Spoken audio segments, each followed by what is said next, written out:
même si je la revendais, même si j'avais vécu 3 jours avant de la revendre, ce serait pas un échec parce que dans cette tiny, j'ai tellement appris. Salut les amis, ça y est, j'ai décidé de ne plus vivre dans ma tiny house, je la quitte dans 10 jours. Ça a été un choix très difficile à prendre et je vais vous raconter dans cette vidéo pourquoi j'ai pris cette décision là et pourquoi est-ce que c'est une bonne décision. Allez, c'est parti.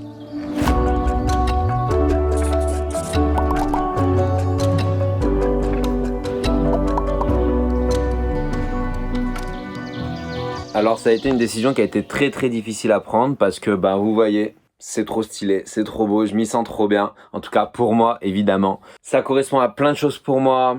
Je m'y sens trop bien parce que les matériaux déjà me parlent de ouf. Peut-être tout est en bois, tout est doudou. C'est vraiment la cabane parfaite pour moi et c'est pas pour rien que je l'ai construite. Ensuite j'ai un confort de vie qui est dingue. J'ai chaud, en hiver je suis bien. C'est ultra lumineux, c'est grave ouvert sur l'extérieur. J'ai un énorme Velux au-dessus de mon lit pour regarder les étoiles. Un gros vidéoprojecteur pour se mater des films tranquilles. J'ai une douche en bois, je me sens trop bien dedans. J'ai de la place pour cuisiner. Non, franchement, il y a tout. Du coup, ça a été vachement dur de prendre cette décision-là.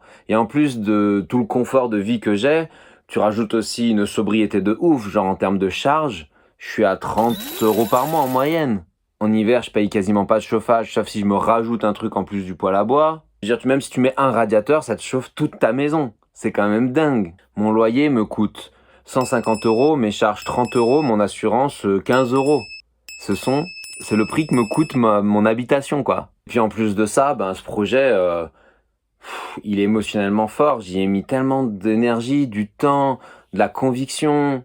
Je repense à tout ce temps passé sur le chantier avec Automne notamment, à passer 2 hivers, à vivre en van, sans eau, sans élec pour construire cet habitat, à toute l'aventure du chantier, à toutes les galères traversées. Ah non, franchement, de penser à tout ça, ça m'émeut de ouf.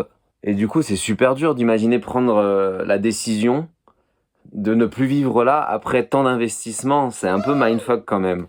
Puis en plus de ça, il y a aussi un investissement financier. Moi, ma tiny, elle m'a coûté environ 20-25 000 €. Il y a une part de moi qui culpabilise presque de se dire putain, j'ai investi tant et je pars déjà de ma tiny. Ça a été une étape de vie de ouf, aussi dans laquelle je me suis identifié en tant que personne, parce que finalement cette tiny elle est vachement rattachée à moi, c'est fou comme on s'identifie, on se rattache. Et du coup c'est ça qui a été vachement dur aussi, c'est que je me suis rendu compte que toutes ces dernières années, je m'étais créé un personnage, une identité à laquelle j'étais attaché, et c'est comme ça que les gens me considéraient, un Geoffrey, si je fais des gros raccourcis grossiers, entre Mike Horn et Pierre Rabhi. Alors il y a des figures là-dedans que je valorise pas du tout, notamment le premier, mais entre les voyages et l'aventure et entre la vie sobre et simple, je m'étais créé tout un personnage autour de ça. Et en fait, je me suis rendu compte que c'est plus ce qui me correspondait aujourd'hui. C'était vachement dur de revenir dessus parce que c'était mon identité finalement. Donc entre le moment où j'ai commencé à sentir dans mon corps qu'il y a des trucs qui allaient plus, mais que j'ai pas vraiment écouté, le moment où je l'ai commencé à le voir, puis à l'écouter, et enfin pouvoir acter des choses, il s'est passé beaucoup de temps, et en fait ça fait longtemps qu'il y a un truc en moi qui dit qu'il faut que je change des choses, mais que j'ai pas réussi à mettre en place. Et ça a été vachement bouleversant, parce qu'encore une fois, j'ai dépensé beaucoup d'énergie à être cette personne-là, en fait. Parce que c'est tellement à l'encontre des courants, et de mon éducation, et de mon environnement de base, qu'il m'a fallu tellement investir personnellement que revenir sur ça, ça a été... Donc prendre la décision de quitter ma tiny, ça a été un gros paradoxe, mindfuck, en mode putain mais pourquoi je pars d'un endroit qui me va si bien, dans lequel j'ai autant investi. Mais alors pourquoi t'es parti, Geoffrey, si tout allait si bien? Et en effet, pourquoi je suis parti, c'est ce que je vais vous raconter dans cette deuxième partie de la vidéo. Il y a 2-3 raisons à ça. La première en fait, c'est que même si sur mon terrain, je vis avec mon super coloc bébé Clem, qui est dans sa tiny juste à côté, et en fait, je vois que moi j'avais vraiment besoin plus de vivre en coloc. C'est-à-dire me lever le matin, qu'il y ait du monde chez moi, dans ma cuisine, qu'on se partage des trucs. Ce truc qu'on peut pas trop faire avec 2 habitats qui sont vraiment indépendants. Ensuite, la deuxième raison, c'est que j'avais l'envie de retourner vivre un peu plus en ville, en tout cas dans un endroit où je peux sortir de chez moi et où il y a des choses qui se passent et où il y a de la vie et que j'ai pas forcément besoin de prendre ma voiture, mon vélo ou mes petites patounes. Et du coup, il y a la possibilité de bouger cette tiny proche de notre petite ville du coin, on aurait très envie de ça avec Clem, mais c'est aussi, il faut chercher, il faut trouver, vous savez que l'installation en tiny ça peut être compliqué. Bref, j'avais pas l'énergie à ça en ce moment. Et enfin, le dernier truc qui est pas tout à fait un vrai point, qui rajoute un petit peu, mais dont j'aurais pu passer outre, c'est que ces derniers mois et même ces dernières années, en fait, ont été très difficiles pour moi en termes de santé mentale, J'en parle dans un compte qui s'appelle La vie en trouble sur Instagram et je commence une BD sur le sujet pour que le sujet de la santé mentale ne soit plus un tabou. Et j'ai vécu des choses vraiment difficiles dans cette tiny et des fois quand j'y suis, ça m'y ramène. Voilà un peu les 2-3 raisons qui font que je suis parti. La raison principale, c'est surtout vivre en coloc. Et du coup, la décision a été difficile à prendre, mais depuis peu, j'utilise un conseil que m'a partagé Lilou et que j'aime beaucoup, qui est que je ne choisis plus je ne choisis plus en fonction des avantages de 2 décisions, mais en fonction des inconvénients de 2 décisions. Entre quitter ma tiny et aller vivre en coloc ou rester dans ma tiny et ne pas vivre en coloc, dans les 2 situations, les avantages, ils vont nous faire du bien. C'est pas eux qui vont nous confronter. Ils seront faciles à vivre. Je vais plutôt regarder les compromis. Et je m'aperçois qu'entre vivre en coloc et payer peut-être plus cher de loyer, avoir une maison qui soit moins doudou et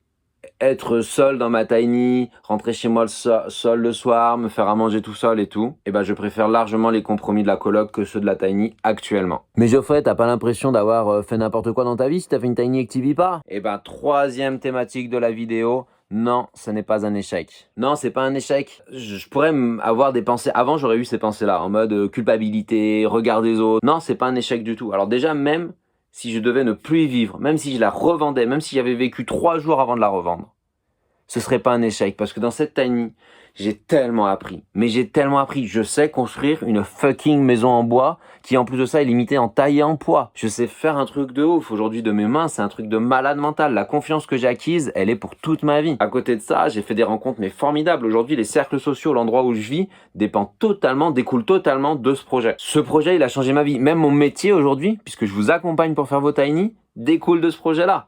C'est un truc de dingue. Donc non, c'est pas du tout un échec, c'est pas du tout un truc raté, c'est une étape de vie. Et cette étape, elle peut durer 3 jours, elle peut durer 3 ans, elle peut durer 30 ans, elle peut durer toute la vie, ça se trouve. Et surtout, je dis pas que je vais pas y revenir. Pour l'instant, c'est comme ça. Ma tiny, elle existe toujours, je la garde, quelqu'un d'autre va vivre dedans, moi je vais vivre ailleurs.